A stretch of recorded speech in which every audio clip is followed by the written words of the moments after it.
সোমা, বলো। তোমার ভাই পলাশ নিজেকে খুব চালাক ভাবে, তাই না? ফালতু কথা বলো না। ও একজন ভালো ও বুদ্ধিমান একটা ছেলে।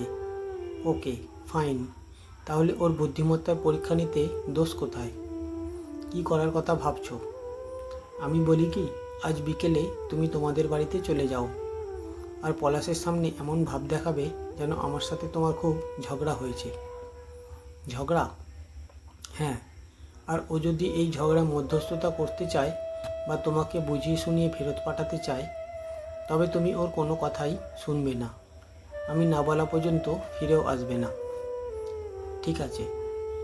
সময় চলে গেল ওর বাপের বাড়িতে। এবার দেখো শালাবাবু, আমি কি করি। এই বলে আমি ফোন করলাম ওকে।